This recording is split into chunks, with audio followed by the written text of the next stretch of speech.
অভিনব পন্থায় পুকুর ভরাটের চেষ্টা। অভিযোগ উঠল প্রায় 1 বিঘা জলাশয়ের দুই প্রান্তে দুই মালিকের বিরুদ্ধে। পুকুরে ফেলা হচ্ছে রান্না হওয়া কয়লার ছাই এবং রাবিশ, ফলে অনেকটা অংশই এখন দখল হয়ে গেছে।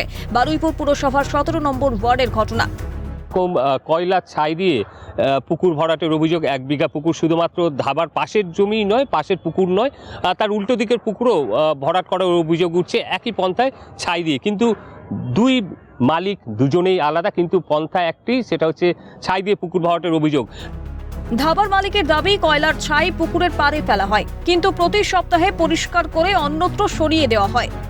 না, এগুলো একদম বাজে কথা। আমাদের প্রত্যেক দিন যে ছাই আসে, ঠিক আছে, ওই ছাইটা আমাদের এক জায়গায় রাখা হয়, রেখে ওখানে প্রত্যেক সপ্তাহে অন্তর অন্তর আমাদের ছাইটা আবার তুলে নিয়ে অন্য জায়গায় ফেলে দেওয়া হয়। কারণ এতগুলো ছাই একসাথে তো এক জায়গায় ফেলে রাখা সম্ভব নয়।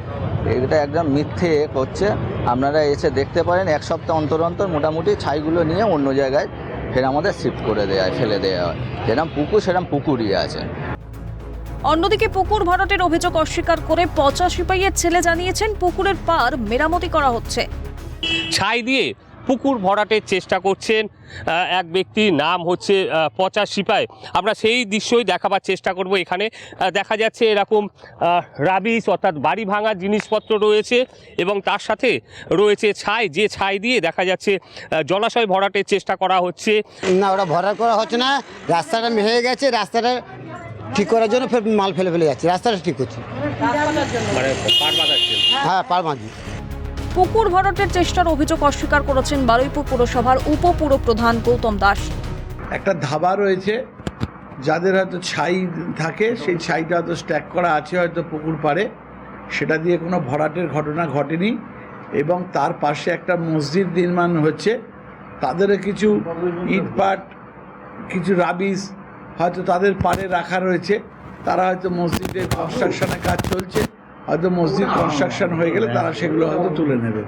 পচা সেপায়ের ওখানে দুটো পুকুরের মধ্যে একটা ডিমার্কেশন করে পথ ছিল, মানে এপার থেকে ওপার যাওয়ার জন্যে।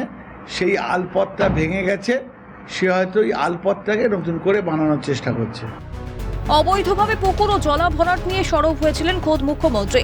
তারপরও কিভাবে সরকারি নির্দেশিকাকে বুড়ো আঙুল দেখিয়ে চলছে সংস্কারের নামে ভরাট, প্রশ্ন তুলেছে বিরোধীরা। মুখ্যমন্ত্রীর কথার কার্যত কোনো মূল্য থাকছে না। মুখ্যমন্ত্রী মুখে বলছেন জলাশয় ভরাট করা যাবে না, কিন্তু গোটা কলকাতার স্যাটেলাইট ম্যাপ দেখুন, দেখলে বুঝবেন যে গত 7-8 বছরে কিভাবে জলাশয় একের পর এক বোঝানো হচ্ছে। এর অনেকবার প্রতিবাদ করেছে ওখানকার মানুষ, কে কারোর কথা শুনবে? পুলিশ প্রশাসন যদি অপরাধের অংশীদার হয়, তাহলে মুখ্যমন্ত্রী কি বলছেন সেটা শোনা এক, আর মুখ্যমন্ত্রী কি করতে চাইছেন বাস্তবে তার প্রতিফলন দেখা যাচ্ছে। বারুইপুরে 17 নম্বর ওয়ার্ডে যে পুকুরটি ভরাট হচ্ছে, সেই ওয়ার্ডের কাউন্সিলর খোদ চেয়ারম্যান নিজে, শক্তি রায়চৌধুরী। ভাবতেও অবাক লাগছে যে চেয়ারম্যান নিজের ওয়ার্ডের 1 বিঘের মতো জমি ভরাট হয়ে যাচ্ছে, না উনি করতে দিচ্ছেন।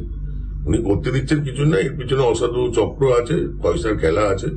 তৃণমূল আমলে আপনি পয়সা দেবেন না আর পুকুর ভরাট করবে এবং এর পিছনে তৃণমূল নেতা থাকবে না, এটা অসম্ভব বিষয়। পুকুরে এভাবে ছাই ফেলা হলে দেখা দিতে পারে জল দূষণ, জলাভূমি ভরাটের ফলে ক্ষতি হতে পারে বাস্তুতন্ত্রের, ভারসাম্য হারাতে পারে প্রকৃতি। তাহলে কেন আইনি কোনো ব্যবস্থা নেওয়া হচ্ছে না, প্রশ্ন উঠছে। দক্ষিণ 24 পরগনার বারুইপুর থেকে তমাল সরকার, ক্যালকাটা নিউজ।